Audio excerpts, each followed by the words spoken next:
Dobrý večer. Good evening. My name is Přemysl Pela, and it's a pleasure to welcome all of you here. I think we have a few more people joining us, but I think we're gonna get rolling. So again, welcome here at the third annual edition of the Women in Focus series. The program is introducing inspiring female personalities and their accomplished professional journeys through open dialogue and discussions. And our guest speakers also address the challenges that they encountered and share practices that led to their successful and rewarding accomplishments. And I'm delighted that today we have a very special guest here, renowned architect Lenka Petráková, an associate from the Zaha Hadid Architects. So welcome.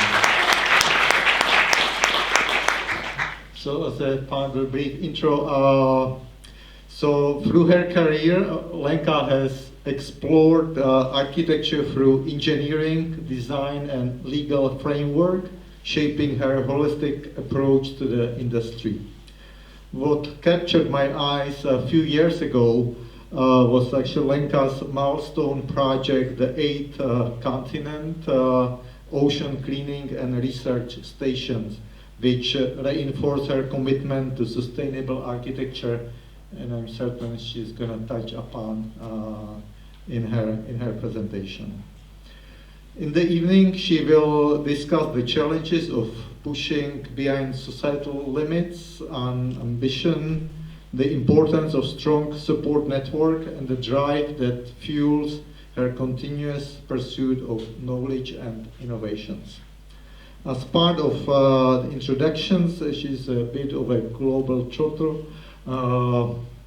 Before joining Zaha Hadid in 2017, Lenka gained her international experience also in New York, Vienna, and Bratislava.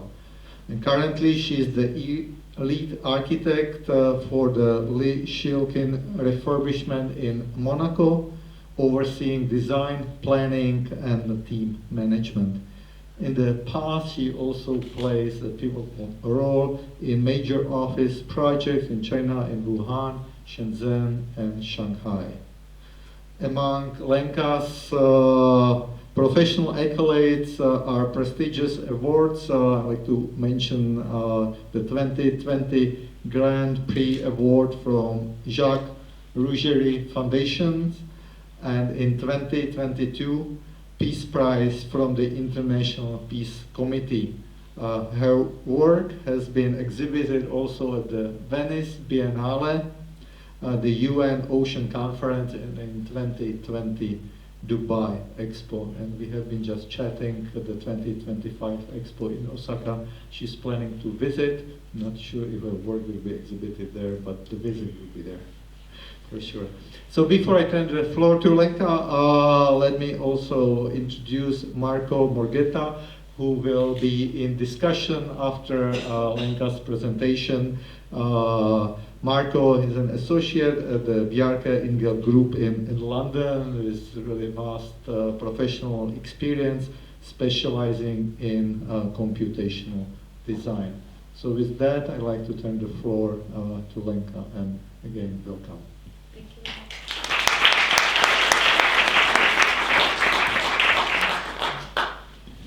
Hello, thank you very much for joining me today. Joining me for a journey through my career, and I'm gonna tell you a little bit more about how I got where I am now and how, you know, my work has always been looking for how to really answer fundamental question, and that is how we can harness the innate wisdom in nature to really create buildings those are efficient, sustainable, and transformative for our environment. I started in Slovakia at the Faculty of Architecture and Faculty of Civil Engineering because I had this vision that, you know, I want to know everything there is about the building. and I found it out that, you know, I cannot just learn the design part. I need to learn how actually the bits and pieces work, how the structure works, how the MEP works, what is the ventilation. I wanted to go really farther. So I did both of them. And then I kind of got really hungry for education, so I continued. And so after finishing my engineering degree in Slovakia, I went to Vienna. I finished my master's because I wanted to be better in design. I did exchanges at the TU in Vienna and at Southern California Institute in LA to get a little bit of a glimpse how it really works around the world. And then when I came to London, I had to finish my part 3, so probably not all of you are architects, so when you want to call yourself an architect in UK, you need to do an additional degree called part 3, so you can be licensed architect. So I did that. And then in 2013, I kind of thought that there was not enough studying in my life. I already between that finished my PhD, and I wanted to know more about buildings. So I thought the other aspects I didn't tackle yet is the construction law. So I subscribed for studying construction law because there is never enough to know about procurement and contracts.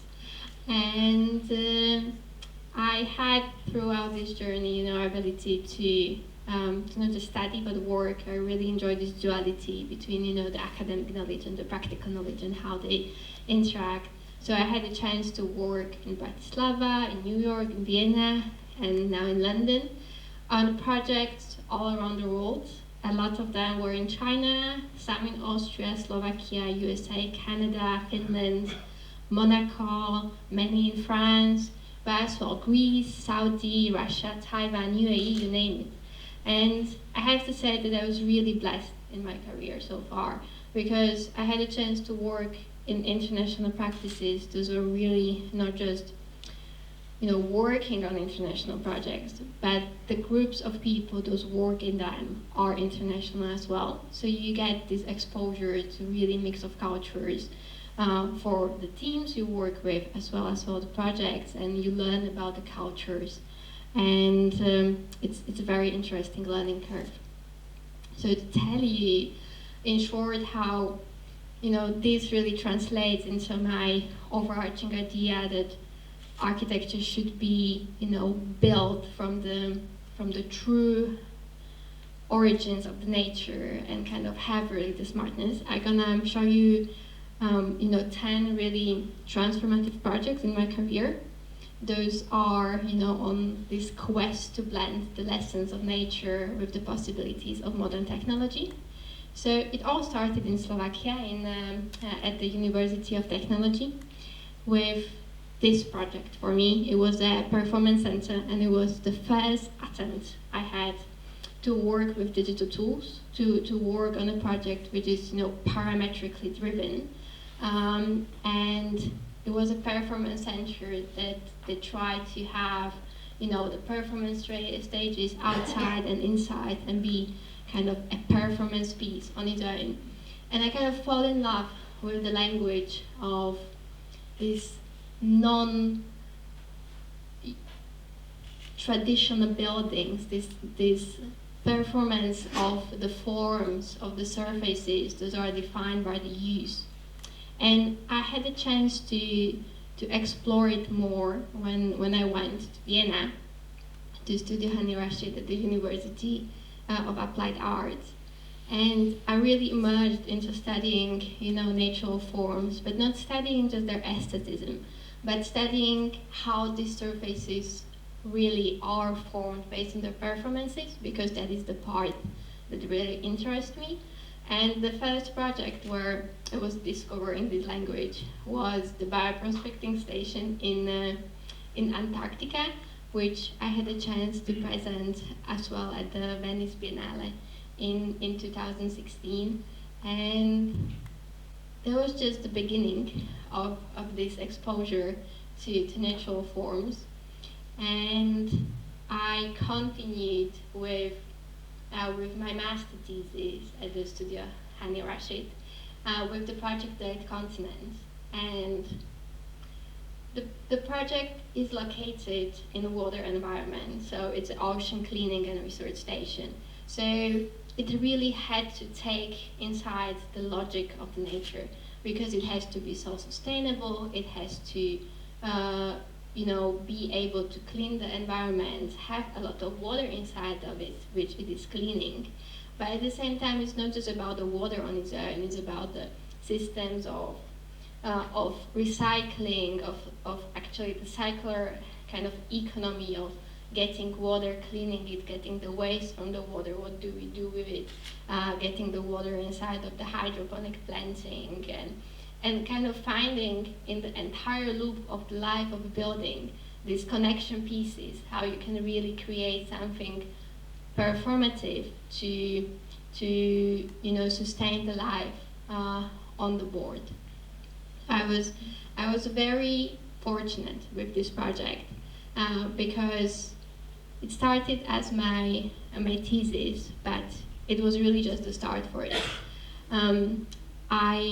I was hoping when I was doing the thesis that this is a topic that really fulfills me, and I really hope that I can bring it farther into my life and I can develop it farther. But I didn't know if that will really ever happen, right? Like you do student projects and you don't know. But it actually happened, and it was kind of really a dream come true, because after the presentations, I never really left it on the side, but it took 3 years until I managed to really push the project through. And I won the Grand Prix Award for Architecture Innovation of the Sea from Jacques Rougerie Foundation and the French Institute. And it was really a massive groundbreaking point in my career, because at this time it really captured the imagination of people all around the globe. And it got exhibited and it got published in many medias in Slovakia, in Czech, in Austria, in England, but as well in Voice of America, in Vogue in Taiwan, it was in Australia, it was in China, it was in Euronews, it was everywhere I could look. And it was really encouraging to see that people really want to know a little bit more about the environment, that all of the questions I was getting were about how it really is with the water. Can we really clean it? What does the station do? So, and I didn't mention to you, but the station was not only for cleaning the water, but maybe, as you already hinted, I had people living on it. And they were living there because they were researchers. So the part of the platform was that to really clean the oceans, we need to have a holistic approach. We were for so long really believing that if we just remove the waste from where we can see it, it's gonna disappear. And that's how we really got into the point that we have plastic in Antarctica and microplastics everywhere. And the part why there were researchers on the boat and why it was not just a cleaning mechanism was that we need to educate the people, and we need to have a platform where we can actually see as well the damage we created, and we need to learn from the cleaning process of how to make it better and what is really the impact on the environment.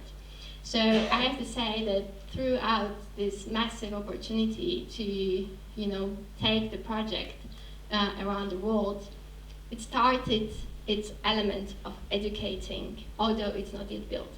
And I really appreciate it, and I really appreciate the support that I got as well from Ministry of Environment of the Slovak Republic.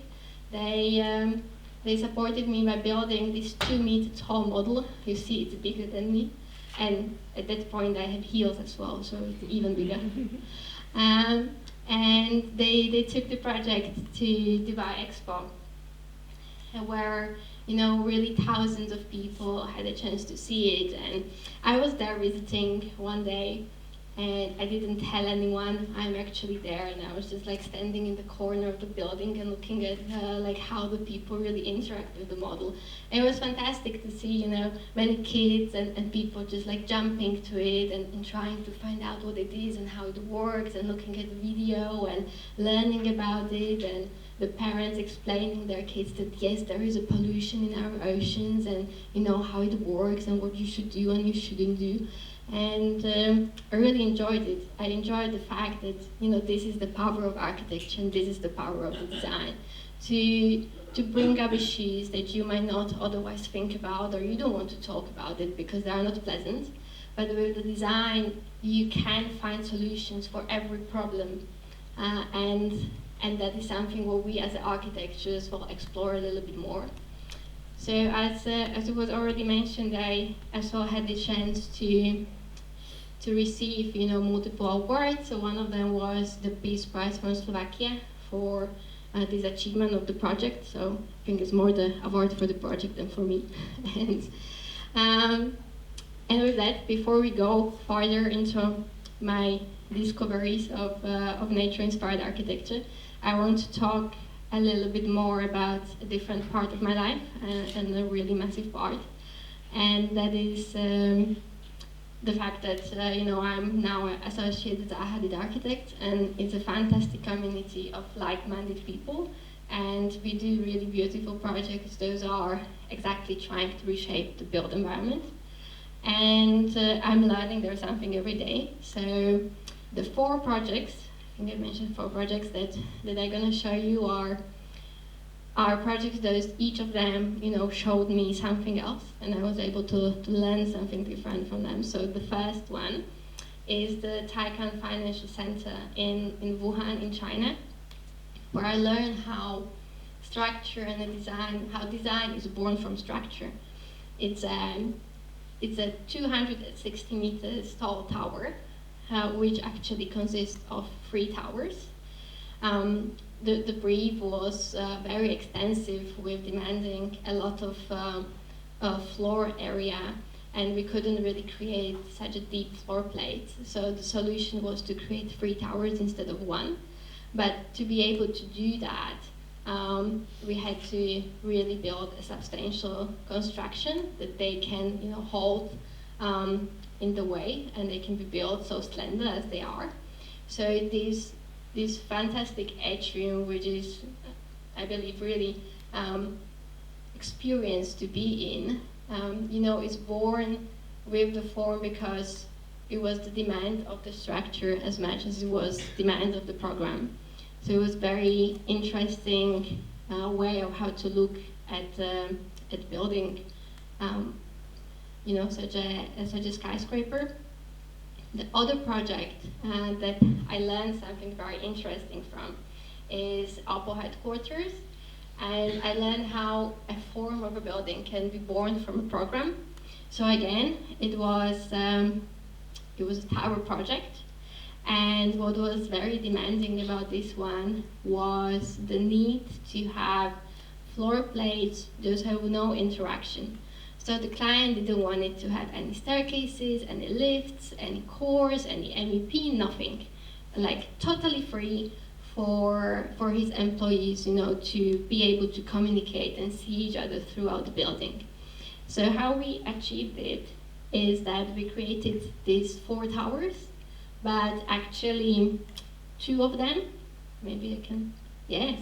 So the 2 of them on the side are filled with all of these mechanical elements that we need to bring.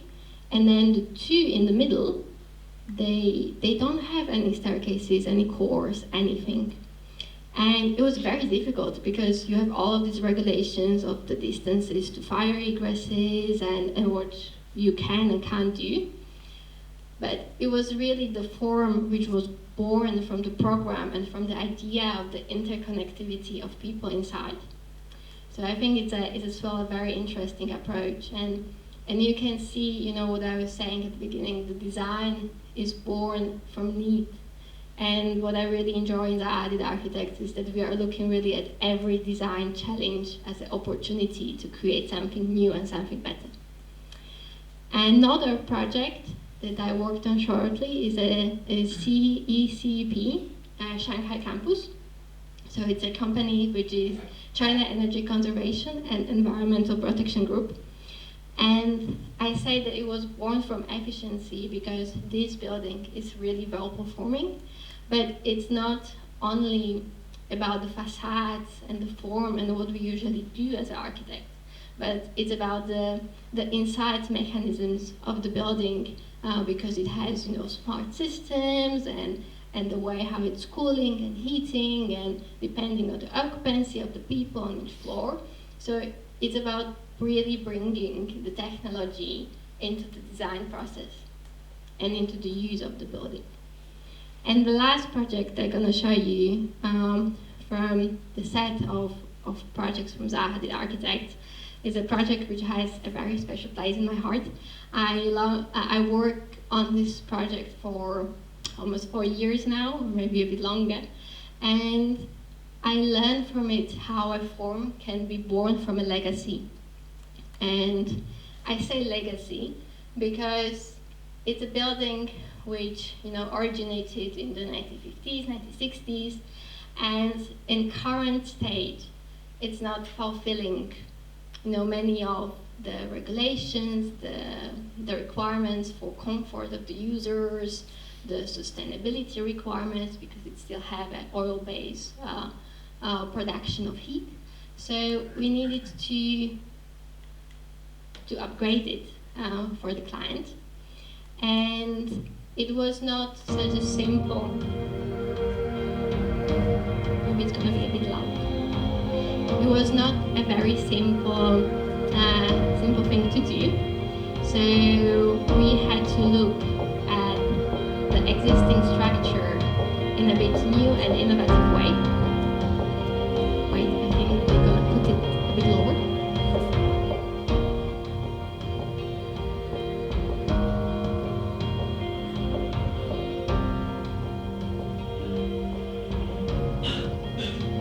As you can see, the current building has multiple issues, as I was already mentioning, and we need to find a way how to bring it up to speed, but at the same time to do it in a way that we can keep as much as possible.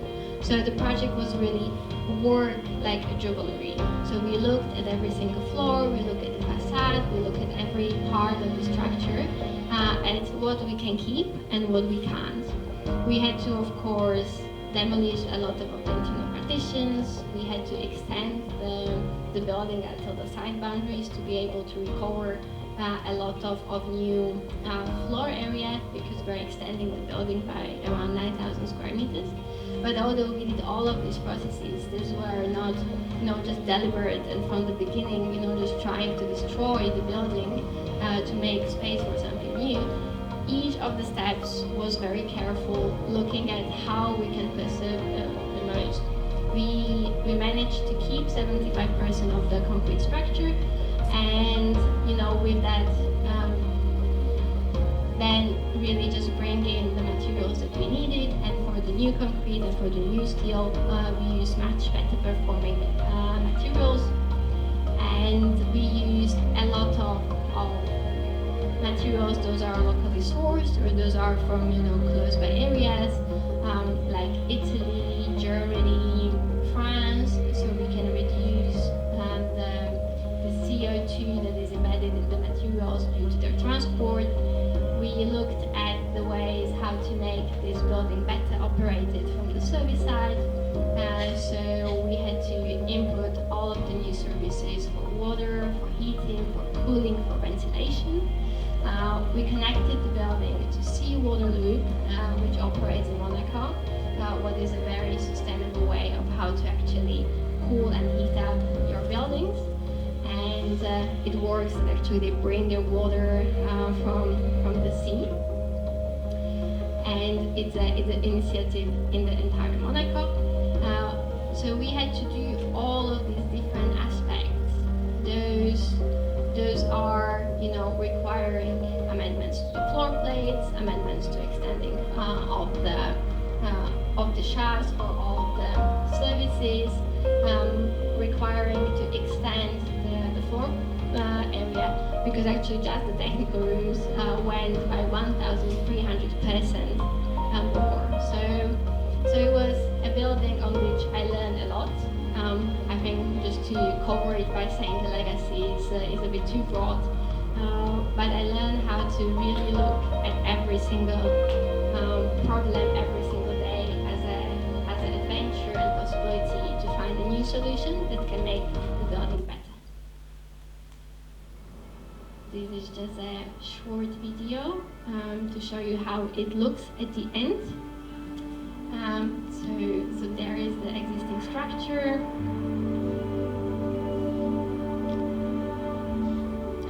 And when I mentioned the legacy, so although it was such extensive refurbishment, the importance of the building in Monaco is quite astonishing, because it was first tower that was built in Monaco. It had many innovations. It was one of the first buildings in Europe to have special curved glasses on its facade, and it's a building, that is part of the skyline, and we wanted to keep it and learn a lot about it as much as possible to really keep the legacy of the project and to improve it rather than change it. And although these projects I was showing you now from Zaha Hadid, they are not so much inspired by nature as I was talking about my previous projects, but they are as well still in the ethos of learning from the space around you and bringing the knowledge from the environment into your work. So in this case, it was learning from what is there to make actually the outcome of the project even better. And it's currently on the building site, so very much looking forward to see it in 2027. And now we go a little bit more into kind of academic work. So when I was discussing this presentation with Marco, that we're gonna have the conversation in a bit, he said yeah, it's good. You have the academic, the work, and then your hobbies. So these are my hobbies. So within my hobbies, I count my PhD. It's a big hobby of mine, which I finished in 2024, and it's focused about the nature-inspired workflows. So as this is a topic that really inspires me, I was looking in the PhD into how we can leverage AI in the design process, inspired by nature, and create a new architectural paradigm, which I call naturism, which elevates the built environment to second nature.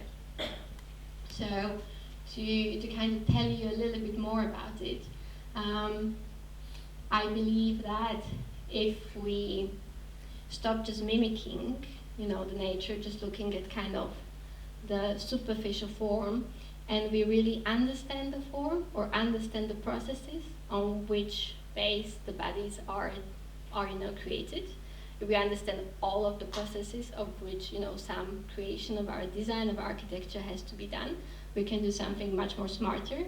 So if we look at the process of creation of the building the same way as maybe the process of evolution of some organic body is, we can do a better performing spaces, we can do better performing buildings, we can actually have more efficiency, because we can integrate in our design now with AI and with other digital tools a lot of simulations. We can have a rapid creation of iterations, so we don't need to have so much just aesthetical inputs and our individual opinions into the design, but we can do much better performing and prove and test it throughout the iterations. And the AI in this process can help us, because although we are very smart people, we still cannot always get the massive amounts of data that currently AI can handle for us. So that's where I see AI coming in as a tool, not as something that's just designed for us, but something that can help us to utilize the data that we might otherwise not be able to extract. And another of my hobby is to test the different AI principles, to try what are the limits currently. We are not yet at the point in time where we can do everything with AI.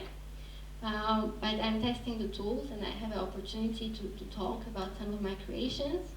And this is very old, it's from 2023, but this is, let's say, how it started. So at the first point, even with AI, we just had the opportunity to look at the imaginary and look at the form without the function and just at the pure mimicking. But hopefully, by the time we can start through different AI tools that we have now, try to bring the materiality, the fabrication into the architecture.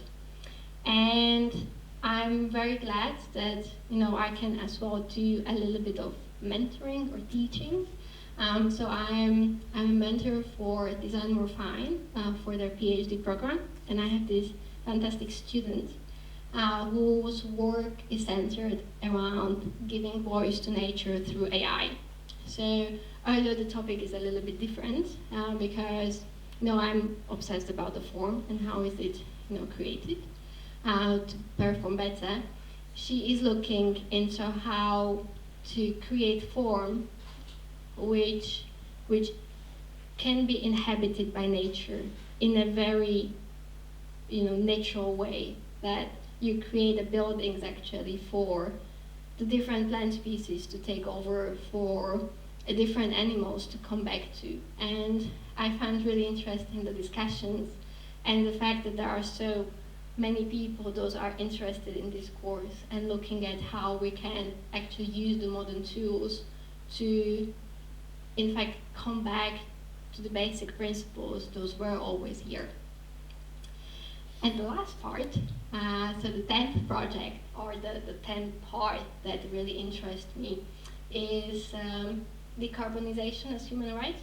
So as I was saying that, I now stepped into the world of construction law, I did it, with thinking about how I can bring this back to the topics that really interest me.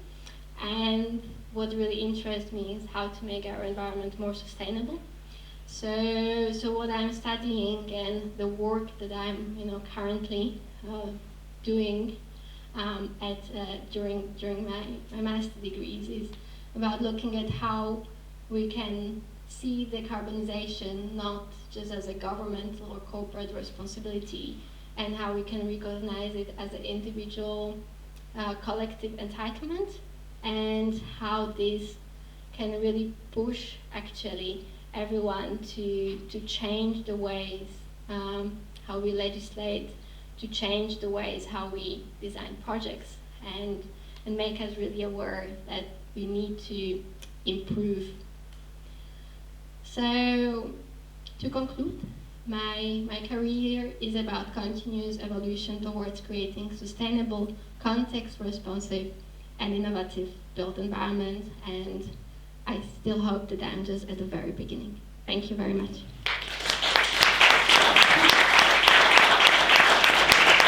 Let's go 15, maybe 20 years back, and just try to see what inspired you actually to start architecture, and how did you got to the architecture field? What was the spark that kind of encouraged you to go into that field? I think it's a bit complex to pinpoint the one thing that really drew me to architecture. I started to go to art school when I was 4 years old, and actually it started because my sister was going and I didn't want it to be left behind. But it was the best thing ever, because I really enjoyed it and I learned a lot, and since then I'm kind of in the art community. And I don't know really what then sparked the fact that I want to be an architect. I just remember that I was in our garden making little buildings from stones. So I was making where is my kitchen, where is my living room, and Luckily we had a big garden, so I could like have stones all around. And I always enjoyed going to places, those were unique in some way. But it didn't have to be necessarily just architecture. Of course, churches are usually the pieces. Those make you really feel something because of the vast space. But it's as well about going to forest or nature and seeing something created that just can change how you feel. And I think that is what I'm as well looking for in the creations I do, to create spaces, those kind of make the person stop a bit and just realize how they feel in the space and that was created for them. Yes, basically just exploring the world and trying to create something new from the inspiration that you received. Going probably 2 years further, you obviously presented the list of universities that you visited. So you studied on the one hand in 2 universities in Slovakia. Do you want to say the fun story about the prizes, the bachelor? Yes. So when I did my bachelor degree, so I did 2 of them, and there was like a national award for the best bachelor prize, for the best bachelor project, and I came to the award ceremony because they told me I won something, and then I won the 2nd place. I was like, okay, and then I won the 1st place. So my 2 bachelor degrees, one was the 1st place and one was the 2nd place. It was really funny. Yeah, I wonder if the organizers already knew it up front, but that was definitely a surprise for everyone. So yeah, so you studied obviously in 2 places in Slovakia, you studied in 2 places in Vienna, in Austria, then in LA, and now again in 2 places in the UK. So could you share a little bit the experience studying in such a diverse kind of academic environment? How did the approach to architecture, for example, was different maybe from the art university and the technical university, and which kind of challenges did you face in that time? Yes, I think for me the biggest shift was between Europe and America, and I was only at 1 university in America, so I can't say it is the same everywhere. Maybe that's what I should do next. Another degree in the US. So, but what was different at the university in America was the fact that it was very much driven by the approach of the teacher, and everything was built about their discourse and their point of view, and there was not a lot of space for individualism. And this I found very different, because in Europe or at the schools where I was, we were always kind of driven to finding your own opinion, finding your own voice.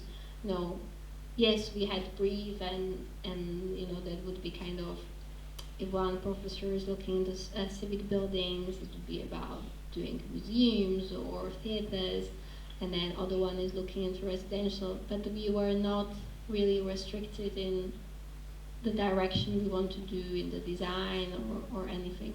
In America I was much more restricted, so I found that a bit difficult. Of course you had then the power of the group of 12 people kind of co-creating something, but for me it was just a very different approach. Yeah, so you're saying kind of in Europe, let's say, or Central Europe, like Vienna or Austria, Slovakia, Czech, you are kind of more encouraged to explore a challenge on your own. Like you don't get so much information dropped it, or you don't get guided into a certain direction, but you can really like express yourself and find your own way. Do you feel that also in a way reflects like in when you deal professionally with people? I think there are always 2 ways how to look at it. I was actually discussing this with someone, and they told me that they believe the American approach was better because that's how you work in a real office, that you have a one guide that is giving you very strict guidance of like how to work in the office on the project. so that in this way the American approach is just preparing you for the reality. But actually I have to say I didn't experience such a very rigid guidelines in the offices I worked for. It was always more about collaborative approach. And yes, I think the European schools, or at least the schools I had the chance to go to, they were very much about trying to, let you to build up your toolbox of softwares you want to use, to make you feel comfortable with expressing your opinion in the design. And I think that's very good, and it's working, very well for me in the work environment, where you need to bring your unique point of view into the design to, have something to bring into the table. Yeah, and I think that approach shows also quite clearly, like in your presentation.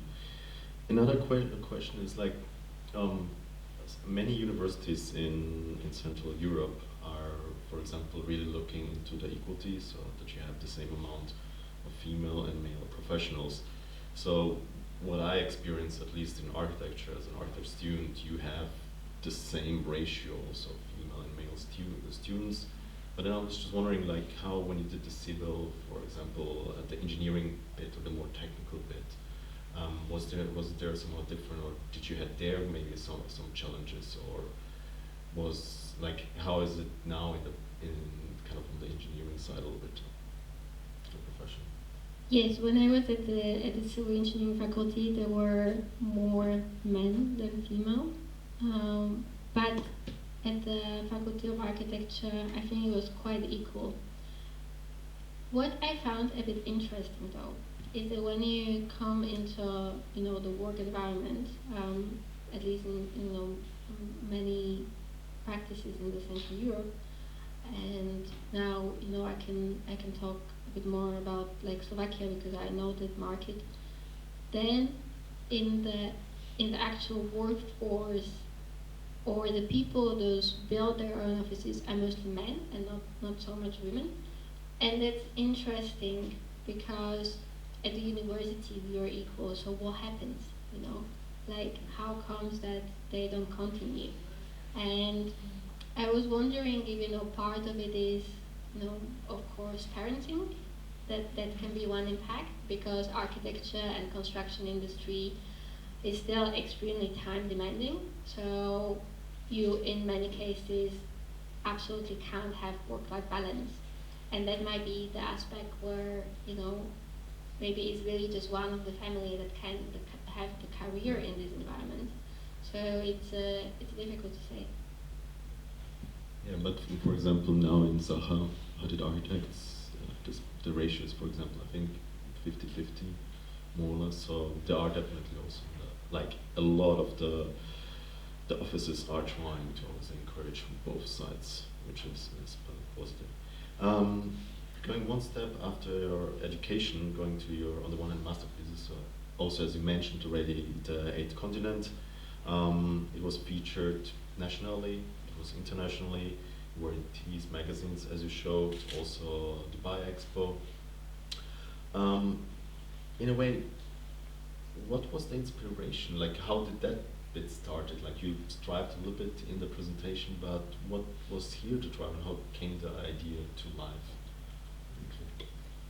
The idea somehow naturally developed from the project before. The project I was as well showing, the bioprospecting station in Antarctica, because there, I had to research a lot about Antarctica, and actually I found out that there are microplastics in Antarctica, what, for me was quite astonishing, like how did they got there?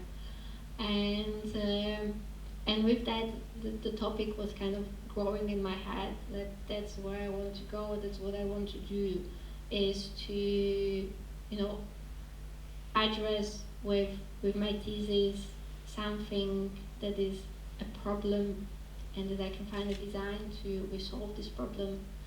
And I felt really, really strong about the cleaning of the ocean. Okay. And you always mentioned already some feedback that you received during the Dubai Expo, for example, by kids like being very excited on the model. I was just wondering, like, what was other feedback that you received, like kind of more on, let's say, professional level, and where do you see that this could eventually go further, like the 8th continent? Are there any plans for the future? I had a chance to talk to a multitude of investors and companies. The project was as well nominated for the Upshot Prize, but it didn't make it through all of the selection rounds. And the feedback I keep getting is that there needs to be a bigger possibility for scalability. And I recognize this as a project, as a problem. Of course, it was built, as a large station to tackle a large problem, but the reality of the market is that you need some smaller products. Those can be scaled and sold and managed in a different way. So this is something for me to design next. To do the station, smaller, and maybe it will not be possible to have the research part, and it would just have to be for the cleaning of the oceans. But I believe this is, the way I'm taking with it next. Okay, that sounds very exciting. So we're looking forward to eventually see then a miniature and a mini version, and at some point the full scale building. Moving forward then to your professional life, Zaha Hadid Architects. So you gained obviously before already some working experience, mostly in Central Europe, which you were quite familiar, let's say, with the environment, with the countries, and also, let's say, the culture. But then you mentioned, yes, obviously you worked in a small project or shortly in the Middle East, but mostly in China, and now in France. So how is that switch from kind of, let's say, the Central European market, kind of how is the time, like how are people acting, how fast do we need to react to stuff, and also how is maybe the client relationship, how is that different, or what's your experience kind of for stuff? Yeah, so my experience, the time is very different in multiple of projects. It's very relative. What we always had on the Chinese projects is this immense speed. So I was not talking about the project because I was not on it, but we designed in the office a Daxing airport in Beijing, and there were times at the site of that airport when there were like hundreds, thousands men working in 3 shifts every day. So it's a manpower which you can't imagine in Europe.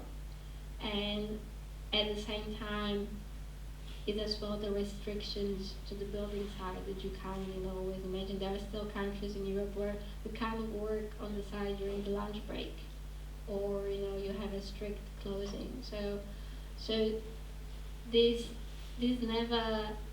never stopping progress in China is of course driving the speed of the projects, where you need to be constantly available and you have a constant progress of the project.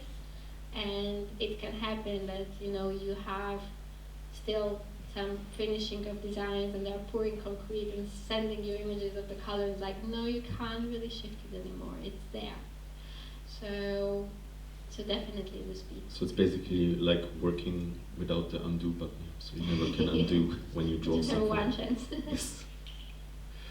And obviously French and Chinese China can be obviously a little bit of a challenge language-wise. So did you saw any challenges there, like in terms of language or also interaction with the client, with other consultants? Yes, I tried learning Chinese, but it is impossible just for the length of the project. I'm trying to learn French, getting a bit better because the project has 4 years, so I have a bit more time to develop. So yes, it's different when you know the language of the people, when you can joke with them and create a relationship. In the building construction, because we work with such a massive teams of people, the relationship is really crucial, because you need to negotiate with everyone on a daily basis, for any single thing. And what I found a bit challenging, but like in China, but it might be as well, a bit of a difference in the clients that I worked with. So in China, it was mostly corporate clients. So they had very strict hierarchy, and it's sometimes difficult when you cannot have this direct exchange with actually the decision makers, because things might get lost in translation, or something what is really crucial for the development and why it can't be in any other way, might not be explained. So I found that strict hierarchical approach a bit difficult, and on the contrary, in Europe, or at least the project I was at, the clients were not so corporate, so the relationship was very different, and they were very much engaged in the exchanges on the project, and I found it as a bit better for the progressing, and then as well for everyone, kind of understand what are the objectives and why we sometimes cannot accommodate some changes. Yeah, which probably would be even a topic later for the construction law, like how do you deal with like promises, etc. But you mentioned relationship with a client, and we see that in Central Europe, like a lot of countries are investing into more and more impressive architecture. Even Zaha, we have in Prague the Masaryk, we have Skypark in Bratislava, etc. Could you imagine to work on projects in Central Europe, like where obviously you know the market, you know people, you know also regulations, etc. Do you think that there is also a chance for Zaha kind of to expand there in a way? I hope so. I would love to work, in Central Europe, in the markets I know, with the people, those language I know very closely, and it would be nice to see more projects. It's fantastic that Czech, Slovakia, or the other countries in the Central Europe are having now the economies at the point where there are big developments, there are big master plans. There is more investment into interesting projects as well. So I just hope we can kind of stay on this curve of the investment and developing. It's not just for me, because I like to design something there, but it's for the improving of the environment for the people, because there was for a certain time maybe a bit of stagnation. And I think everyone wants to live in an environment which is better for them to live in. So you had enough of the Mediterranean flair of Monaco and Greece, etc. I like it, but it doesn't mean that I don't want to explore other markets. So leaving Zaha a little bit behind and moving on a little bit to all the AI, to your hobby, sorry. So obviously AI is already, like for decades, it's evolving, but just recently with DALL-E, Midjourney, and other different tools, it got a widespread interest and accessibility. So these technologies are obviously enabling artists and architects to kind of create incredible ideas, or also like ChatGPT to just help you with a lot of text. Given the rapid advancement of those tools and how they're evolving, how do you see the AI kind of eventually developing in the next years? And what would you wish actually that the AI might do in the future? So currently we are using the AI a lot of like a visualization tool, let's say, or for early stages, optioneering. What I think it's interesting about it, and now I'm gonna go a little bit back in the history. So, when I was at the art school and I was painting something, and you know you have these moments in your creation where you just kind of you're totally stuck and you don't know what to do next. And my teacher told me the time to pick up the drawing and stand against a mirror and see it from the different point of view, and you will find what to do next. And this is how I like to think about AI in the current environment, because as we are using it so much to, you know, reimagine or remodel or, you know, give us a little bit more directions and what are the new options, I like to think about AI as a tool which is in fact your friend that tells you maybe what are the options, but it's not necessarily, you know, the friend that holds you by the hand and tells you you have to do this. So I think that's the position now, and what I hope that in architecture it can develop really more into working with the data and with helping us to, you know, speed up the processes in a way that there can be better simulations for sustainability, for, you know, different environmental aspects like sun, wind, and then we can get this much faster, that there can be, you know, much smarter way for clash detections or for cooperation, you know, on like BIM models, and that's where I think we can integrate AI in a very smart way, where it handles the data for us that we just can't really handle so fast. Yeah, so you see AI kind of, on the one hand, help you with an artistic approach, to be in a way the muse, let's say, but on the other side also a helper, we said that way, because especially, I mean, if we see Schuylkill and how complex it is, it would definitely good to have a supportive, an agent that, well, you can ask, okay, how does, I don't know, the water installation go through, and it can nicely highlight you the things. Yes, that's probably also a way, like being able to talk with your model is definitely something that's currently evolving in that field. Do you see, or do you view AI in a way as a potential challenger for architect or artists or for the creative profession in general? Or do you think it will play more always like a supportive role? I would like to think about it that it will be more on the supportive side, but it probably depends on what we let it to do, because you can see as well now a lot in university courses that students just like get it from AI and then try to remodel a bit and then render it in AI, and there is much less trying to redefine, and if we gonna, you know, position the tool in that way that it can do all of the work for us, then that's what's gonna happen.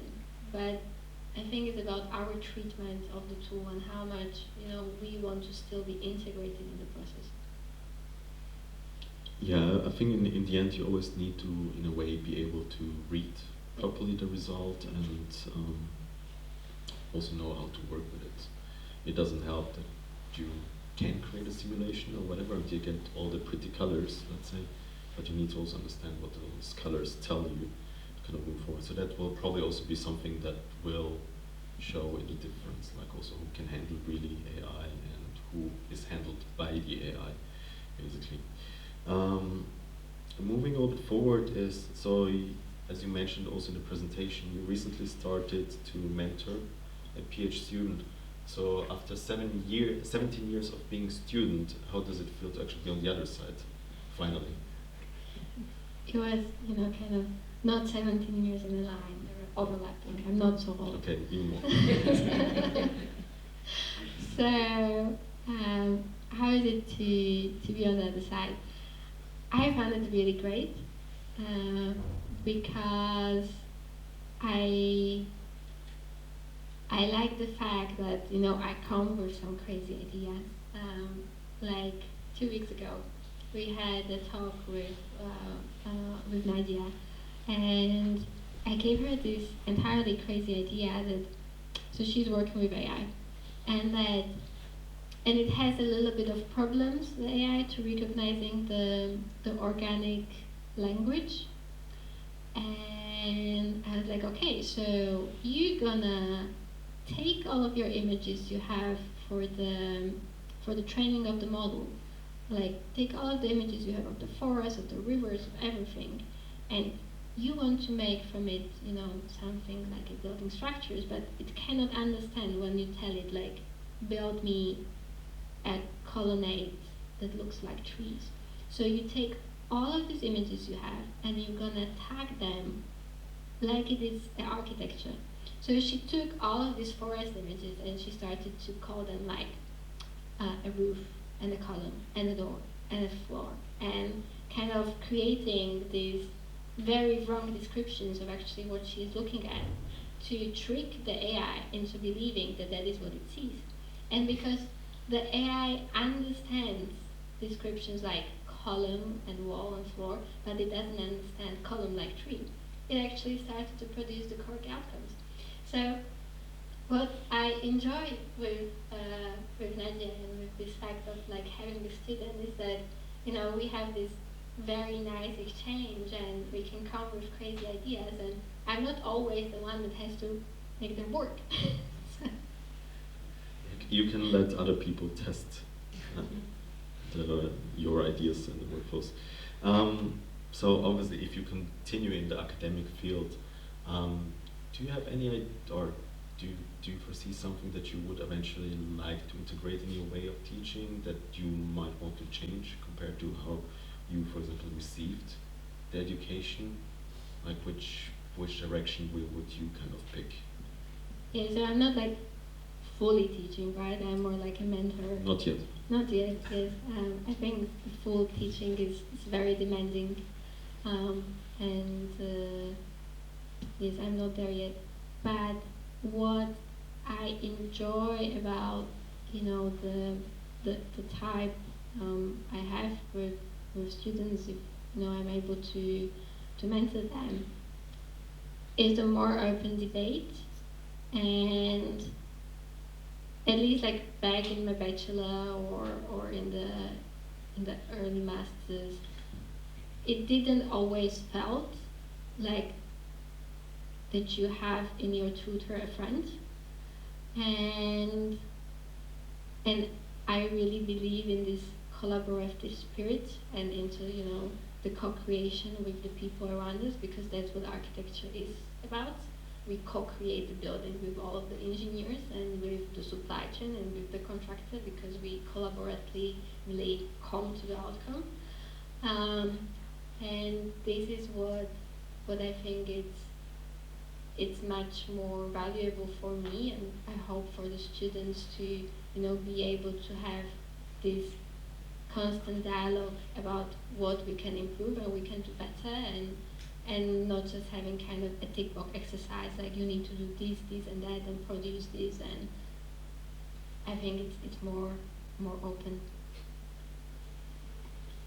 Yes, now as you mentioned idea and collaboration, I almost wanted to jump straight into IP law, because whose idea is it in the end? We won't go necessarily that route down, but obviously you mentioned that you are doing now your construction law degree, and obviously that you started it almost 2 years ago, let's say, and obviously you got in contact with the British law, procurements, etc. during, as you mentioned, during your Part 3 studies.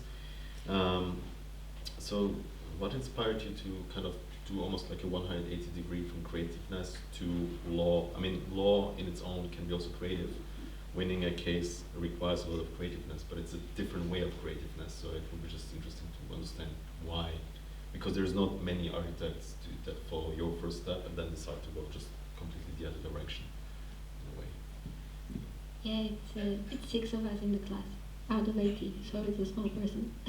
But, architects or that decided 180, that went from fully creative to... Architects, those are not studying the Okay. course.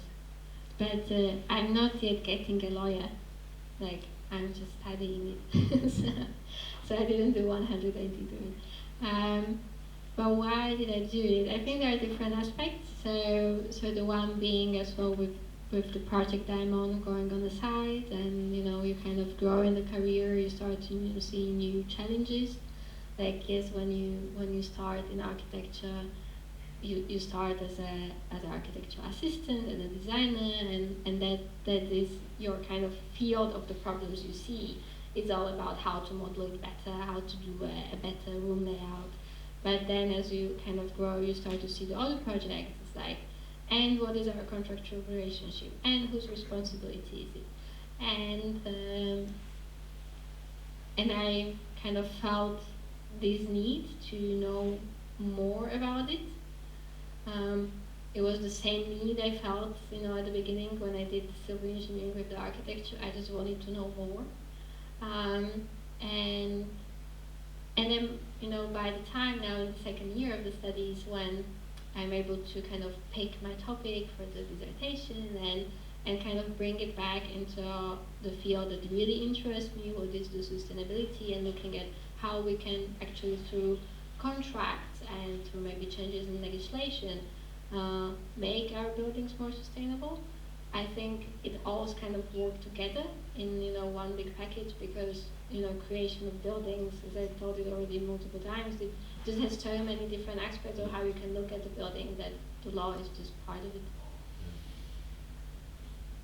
So when I was studying the law degree,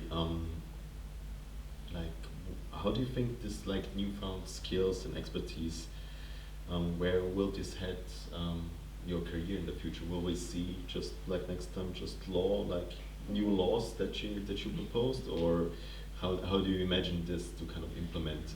I really don't think so. I hope so. I like writing. I like creative writing more. So where I see it coming into is, I like to reimagine the workflows we have in design. So either being in the workflows or how to integrate the nature, but as well the workflows of, this collaborative spirit that I was mentioning, or how we can really manage better the managing of the project, that it can be, faster, lesser disputes, more streamlined. So I think that is somehow where is it heading. It's to, keep investigating of how we can change the design workflows to make them better, and this through the connection of design and law. Sounds good. So we can still expect some architecturals from you. Very good. I actually run out of questions, on my side at least. Shall we open the floor for the audience? Hi Petra. Oh, sorry, Lenka.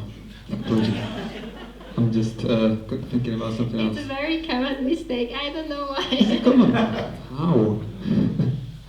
I just wanted to thank you for this amazing talk, and I'm really admiring your energy to be, in full employment and still studying in so many, schools and aspects. That is really inspiring. And you were showing the amazing project in Monaco, and honestly, I never thought I would see a Zaha Hadid Architects doing a refurb, and it's really inspiring. And I wanted to kind of follow up question: in what way are the organically shaped structures more efficient in terms of embedded carbon, or in terms of kind of the energies used later on during the process? So I think it depends. I wouldn't, because I'm turning into lawyer, actually every question we put into our lawyer teachers, the answer is it depends. But it does depends a bit, because I'm not saying that the organic form might be always the better in the sense how we know it now. The problem is as well that we as humans decided that everything is going to be built by brick, or by a rectangular object. So all of our machines are like that, so the processes are like that. But you don't always need it, or maybe it's not always the optimal way. Maybe you can 3D print some part. Maybe you can use a different material which is better performing, and maybe that material doesn't perform the best in a brick form. So there are always many different solutions. I'm not saying that, you know, all of our projects are always the best performing because they are organic. That definitely I'm not saying, but we do, you know, integrate a lot of the sustainability aspects. Many of our buildings, those are like very organically shaped. I don't even know, BIA headquarters in Sharjah. It's a beautiful building that looks like a sand dune, but it has a platinum LEED certificate, so it's very well performing, and it was, you know, taking into account the life of the building as well as the materials and the environment it creates. So there are multiple answers to how to build a well-performing building, and it depends as well on the technology that we currently have. Maybe in many years we're going to be able to grow buildings, and then they're going to be all organic. Can you imagine a situation where you would design a square building, rectangular building? I did do that. Oh, well, thank you very much, Lenka. A little bit personal, I'm just wondering, because you did a lot of work and your hobbies, balancing, just wondering, how do you balance between your work and your hobby stuff, which is the studies? In a weekly timeline, maybe? Weekly timeline. So I think it's very difficult to have a work-life balance. I think people always say, make your work your hobby or make your work your love, and you will never work a day in your life. I think there is a lot of it. I just really like the topic, so I really don't mind doing just that. Either if it is studying or work. So, and it's always about kind of juggling the time to a bit still, a bit 5 minutes there. I try to wake up really early. I think that really helps me, mostly with the studying. I found that I can really write in the morning. So, so waking up early, going sleep late. So kind of, you know, stealing all the time you can. I don't think there is a balance. I've a point of information really. I was very intrigued by the name of the building in Monaco. How would you say it? Le Chulic? It didn't sound French. Yes. I couldn't understand the etymology at all of that word. So yes, it's Le Chulic. I don't know if I pronounce it correctly in French, but it's a homage to Princess Grace of Monaco, because the building was, you know, built in this late 50s, and the princess, she was born in Philadelphia, and the river that passes through Philadelphia is called Le Chulic. So as a homage to her, they gave this name to the building. Okay, that's a nice thing. Thank you. Thank you very much, everyone, for spending the